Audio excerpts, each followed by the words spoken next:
This is what we're going to talk about today. So what is UX design first, and then we'll talk about a brief history about UX design. Then number 3, we'll talk about the key elements of UX design. Number 4, we'll talk about key deliverables of a UX designer. Number 5, we'll talk about key stakeholders to manage. And number 6, the most important qualities of UX design. All right.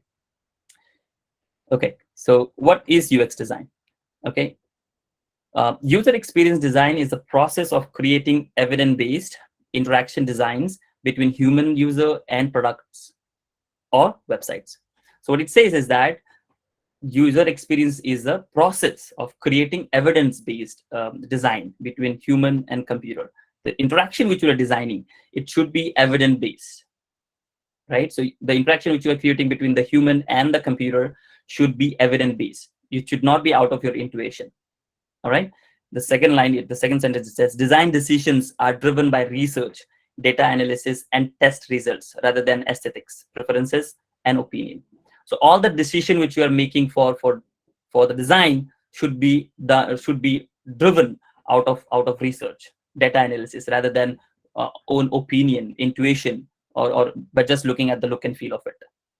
All right. So this is UX design. You can see the UX design is a bigger picture under which we have everything inside that, like information architecture, we have architecture, we have industrial design, we have human factor, we have sound design, we have human computers, we have visual designs, we have content. So every part a user is touching, every part where the user is interacting with the product, have to be made better. That's the job of a UX designer.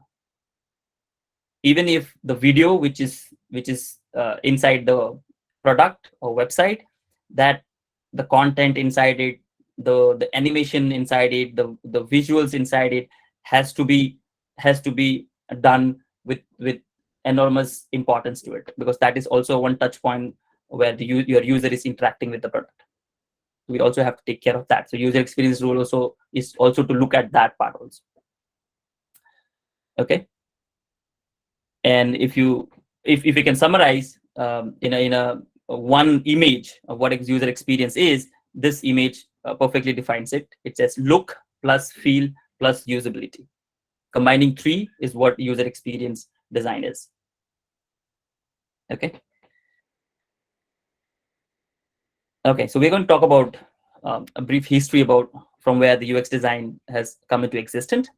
About 200 years ago, we had the industrial revolution, where we started manufacturing huge number of machines, and we started producing lots of products out of that machine. But we tend to forget we have forgot the human factor here. We built bigger machine, but we forgot who is going to operate those machines. However, after about 100 years ago, there was some change happened, right? The industrialists, the companies, the organizations started to understand the value of human who are operating those machines, bigger machines. And because of that, you can see Toyota, first company which I can remember have changed towards have started focusing on humans. And then they have this guiding principles for their organizations, where they said they are focusing on these two parts: continuous improvement of machines and respect for people. Because of this guiding principles, Toyota it was able to create this called end-on car, right? And whenever they find any faulty, the human was started telling the production line that there's some fault here, and they just to pull the cord. Okay, so this is because of human getting interacted with the machine, and then we were able to improvise the productions. Okay, so this is one of the impact.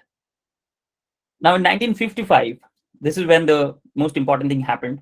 One of the greatest book of design, called Designing for People, was wrote by Henry Dreyfus, right? And he wrote this very important quote inside that book.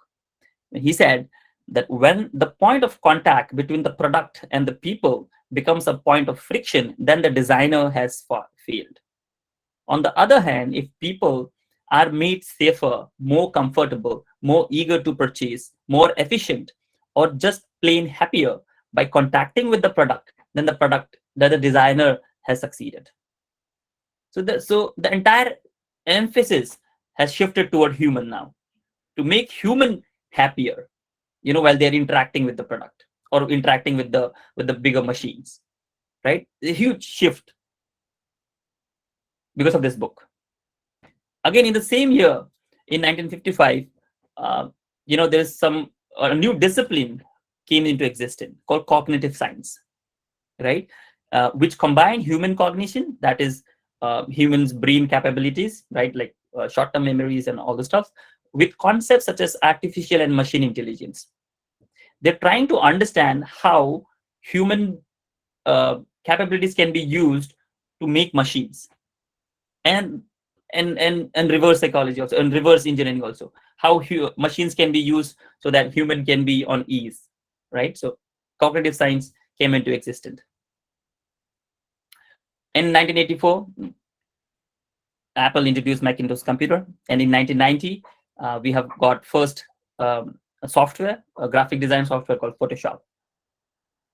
And in 1993, Donald Norman joined Apple. All right, and it is during this tenure of his, he first time coined the term UX, user experience, and he wrote about this in his book called The Design of Everything, when he said, I invented the term UX experience because I thought human interface and usability were too narrow, right? I wanted to cover all aspects of person's experience with the system, including industrial design, graphics, the interface, the physical interaction, and the manual. He's talking about everything, right? He understood that it is not just the usability or the interface which we have to focus on. We have to have we have to make entire experience of using the product better or beautiful, and hence he has given this term called user experience design. I think he named his department as UX department, user experience department. Okay, and this is where the first time UX term come into existence. And today, UX field has grown tremendously to an extent where we can say just the UX of a product can make or break the product. So it has grown enormously, right? So it is huge. Cool. So that was a brief about the history about the UX design. Let's go ahead now and talk about the key elements of UX design. What are the key elements of UX design? What are the things we have to take care of? When we talked about UX design, mind it, these are the key elements from my perspective. There might be a lot of other elements which I might have missed here because it is huge. UX design is humongous, and it is difficult to cover everything in a session. Okay, but what I'm going to show you today are the most important ones. Okay, so UX design is the bigger spheres, where inside that we have visual design called UI design. Okay, also known as user experience design. So there is this debate called UI versus UX. Just feel that now. Okay, they are not two separate things. The UI is inside UX. Okay, so UX is a bigger picture and UI is a part of UX design. Now, what is UI design? So user interface or UI design is a subset of UX, wherein the primary focus is on the look and feel of the design. So when I say the primary focus is look and feel, apart from look and feel, user interface designers also do research. They also have to understand as to what color to be used, what typeface to be used, right? So that's the secondary focus. The primary focus is look and feel. Right, so these are the components of UI design: color, typography, images, layout, icons, animation, copy, and illustrations. Using all these things, UI designers create those beautiful UIs. Okay. Next up is information architecture. What is information architecture? What exactly it is? So information architecture is the art and science of structuring and organizing the information in product. and services to support usability and findability. Very important, the last line. To support usability and findability. Okay. So it is an art and science of structuring and organizing the information in the product, whatever information we have, right? How should we structure it so that the user will be able to use it, and whenever required, they should be able to find it. A sample organization information architecture is given below. Okay. Next up is accessibilities. All right, it's very important. Accessibilities is to make sure that the design can be used by anyone, irrespective of their disabilities. Okay, so that whatever design you're creating, you make sure that it can be used by everyone. One important point here to be noted is that 8%, almost 8% of men are color blindness, right? It is huge.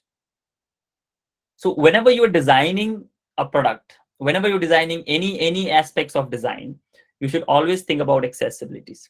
A very important part here is to understand, whenever you are making anything accessible, your design become inclusive.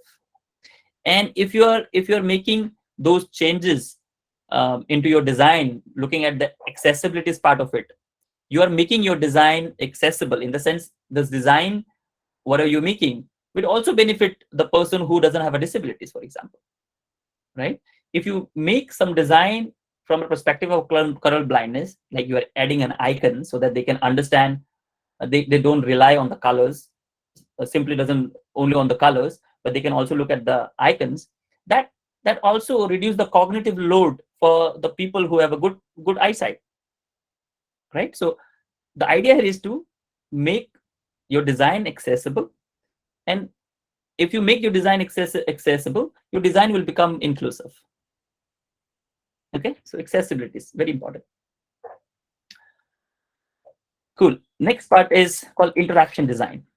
Okay, so interaction design is often being abbreviated as IXD, is the practice of designing interaction between digital products and services, right? All those interaction which you are creating with your product, right? If I press this, then what will happen? If I press this, then what will happen? If I close this, then what screen should be coming up? These are called interaction. Interaction, you mean you are talking. Your user is talking to your product. So you are having an interaction. Your user and your product is having interaction, right? And you have to define it properly. Yes, how should the interaction would be? You know, your user has to understand what language the computer is saying. All right, and the computer has to understand whatever function the user is pressing. All right, so this is interaction design. Next up is usability. Okay, so usability is one of the most important part in UX design. If I have to look at from this perspective, that without usability there is no UX. It's as simple as that.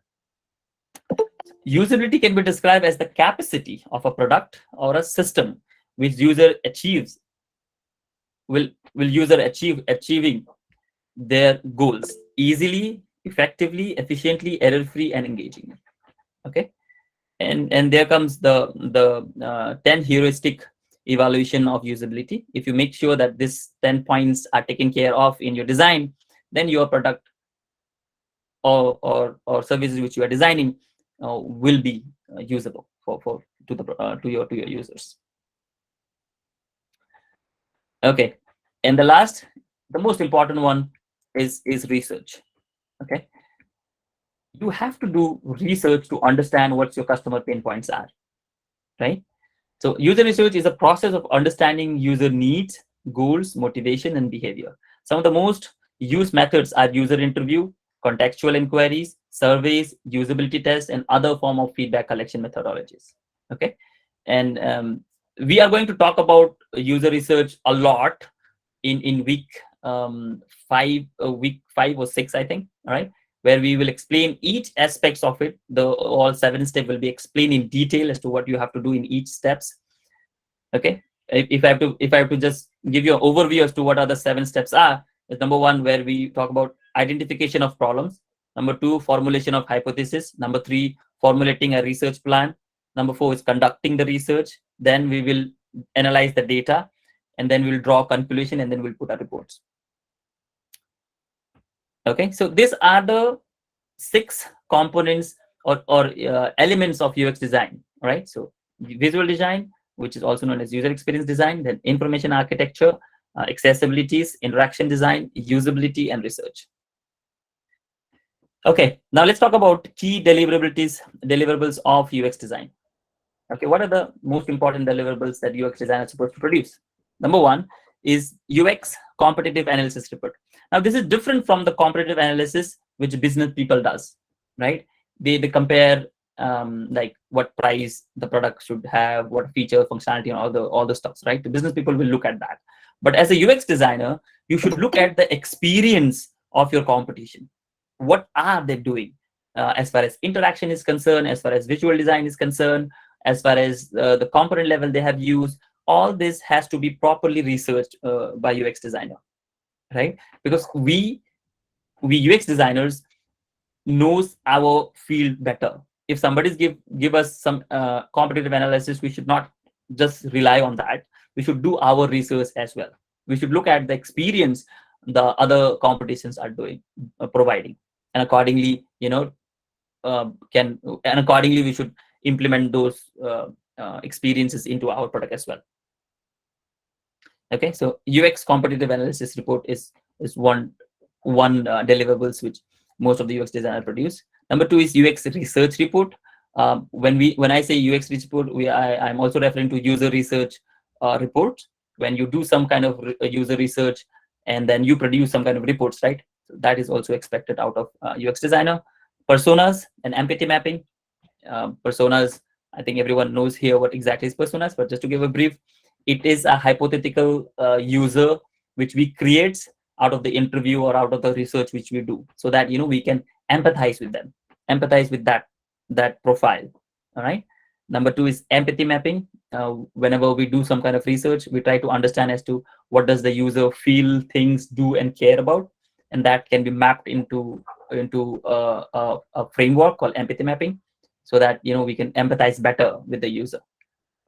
Sitemaps and information architecture.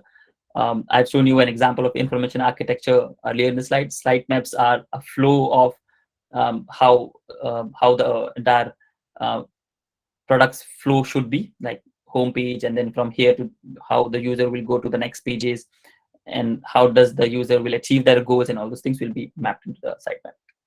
User journey. So we have user journey wherein we are explaining as to from where, if for a user to do this, to do activity, what should the user should do, and how is the experience look like? That is user journey mapping. Okay. User flows, as to how should the user flows into the system. If they have to achieve something, how should they go about it? That is user flow. Then we have wireframes, right? Then we also provide interactive prototypes, so that we can create that and give a demo to our stakeholders. Then user interface design, that will go for the which we provide to the developers so that they can develop it. And then style guides and design specifications. Style guides can be used by the internal design team, as well as that can be provided to the developer, so that they can design it according to the style guides provided. So these are the few key deliverables of a UX designer. Okay, so who all are the stakeholders a UX designer should manage? The first one is design colleagues, right? So if you join a bigger company, you might have different roles in your organization. You might have a UI designer, you might have an information architect, you might have a UX designer, right? You might have a design manager, you might have different roles, right? You might have a graphic designer, you might have a visual designer. So you have to communicate with every one of them, right? So you should always speak a singular language. You should always speak a same language which everyone prefers to, right? If you start using lot of jargons into your communication, it will be difficult for other people to understand, right? So how do you manage them? By speaking to their own languages. And you two become, or your colleagues are from design, so it's pretty easy for everyone to understand as well, right? So handling design colleagues are not so difficult, but you should make it your communication should be very clear, with them. Developers, managing developers are very difficult. All right, difficult in the sense, they don't understand the design language, or they don't understand the perspective which we want to bring into the application, right? Or they might not have the empathy towards the user. We might feel the pain of a user, and then we might design and flow or an experience, right? Which developer might think, why are we doing this, right? Why are we silly, wasting our time, simply wasting our time, right? They might think about this. They might think like this. All right. So what we have to do is we have to convince them. We have to show them, right, as to what does the user feel, right? How we have to show them the pain point the user is going through, right? It is very important for you as a designer, as a UX designer, to have a good rapport with your developers, because the important part of a design, which is the feasibility part, can only be validated by developers. If you have a brilliant idea about solving a problem, but your developer doesn't support it, or the developer says, no, we cannot do it, then your brilliant idea is a waste, is useless, right? So you should have a good rapport with your developers. You should understand their perspective, why they are saying no. Can we have a walk around with that? So I have designed this beautiful experience, and developer is saying no. Can we have a middle path between this, so that we can have a we can at least create a good, better experience for the for our user. Plus, it should be it can be technically feasible, right? So you should build a good rapport with your developers. Number 3 is design managers, right? So you have to speak to them, you have to show them respect, because they have learned a lot, and then they have become a design manager. They can be your mentor. So build a good relationship with them. Don't argue in the sense when you are correct, when you have a research with you, right? And there is a quote saying, boss are always right, right, until it is backed by data. Okay, so your managers might be always right until you show them some data, right? So managers, they love numbers, so provide them numbers. This is the reason why I'm proposing this solution for this problem statement, right? And you see, they will convince, they will be able to understand you, right? They don't want to just create something out of blue moon, right? They don't want to create something just out of intuition. Okay, so you have to, whenever you're proposing some solution to your design managers, because they are going to validate all your work, so you have to provide them with strong numbers. You have to show them with strong numbers that I have done this testing, and this is the result of this testing, and hence this design was this design stand out in those testings. Okay, and the last one, these are the 4, but the product managers are also one stakeholders which you have to manage. Right, they are very business minded. They'll always think about business. They will always think about how can we make money, or how can we uh, you know um, increase customer base, or reduce churnout rate and all those stuff. They will always think about business mostly, but they also think about design. They also think about feasibility. The most important part they do is about business, right? So whenever you're tackling with them, whenever you're talking to them, try also to understand from a business perspective. They can become your good colleague. Okay, so you will get a lot of information from them about the business, what the business is trying to do, how are we moving, how are we selling this product, right?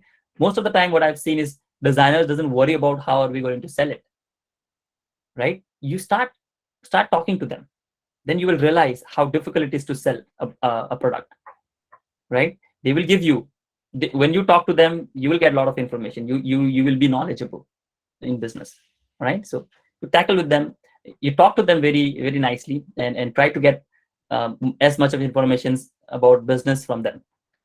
Okay, cool. So these are the 4 stakeholders which you should tackle, you should have, and then how you can tackle it, I have already explained. Okay, so 6, some of the most important qualities of a UX designer. What are those qualities you should have to become a good designer? Okay, the first one is empathy. Without empathy, you cannot call yourself a designer. Simple, period. Okay, empathy, empathy, empathy. To understand someone else's problem, you need to empathize with that person, or to that persona. right? You should always think twice. How can you create empathy? Sit back, relax. Whenever you have a pain point, whenever you are talking to a customer, you think from their perspective. You think that you are working there, or you are there and doing that exact job. How would you feel for that problem? How would you feel about that bug, or how would you feel about that process, which is extremely difficult, or it is tedious, right? You always think from their perspective. So the first quality is empathy. Always try to create empathy. It can start from your home itself, right? Whoever you're interacting with, start showing empathy to them, right? You have somebody comes to your home, a friends or colleague or anybody, right? You try to start empathize why they're asking for a help, or anything, anybody which you find nearby you. Start trying to empathize with them. Start looking at the world from their eyes, right? So this is one of the most important qualities a UX designer should have. Next one is the communication skills. Very important. See, while I'm talking about communication skills, I'm not talking about only English here. Okay, I'm talking about any language which your stakeholder can understand. Okay, try to communicate, try to explain. So communications, in the sense, you should be able to explain your point of view to other person, to third person, or whoever's listening to you should be able to convey that message, right? That is second most. Third one is research skill. How should you do research? Without research, you should not start working on your design, right? So you first understand how the world look like, and then how are you going to change that world? If you remember, in the earlier session, I've given one of the quote of Hulbert, where he said that uh, it is the process of changing whatever currently is to a preferred one. So how do you understand what is currently in the world? Through research, right? You should understand what exactly the current scenario looks like. Then only you will be able to improvise it, right? So research skills very important. The last one is called domain knowledge, right? Whatever your product is into, whatever industry, whatever sphere, whatever space it is into, you have to have a good knowledge about it. If your product is in social media, you should have a good knowledge about social media. How does the social media work? How are they selling it? What are the main important features the social media does? How does the customer look like in that? You should have a good domain knowledge. When you know about all this aspects of that domain, then it's very easy. It will be very easy for you to design for those domain, for user on those domains. Okay, so these are the four most important qualities of a UX designer. Okay, yeah, so we are wrapping up here now. Next week, we are going to talk about design frameworks, where we will talk about double diamond, we'll talk about design thinking, we'll talk about other design framework like user-centric design, interaction design, and then human-centric interaction design. We're going to talk about a lot about that in our next week. Let's just sum it up. I've talked about what is UX design. I'll talk about the key elements of UX design. I've talked about stakeholders to manage. I've talked about the qualities of UX designers. Awesome. Okay, so thank you for being with us today, and we are opening up this for questions now.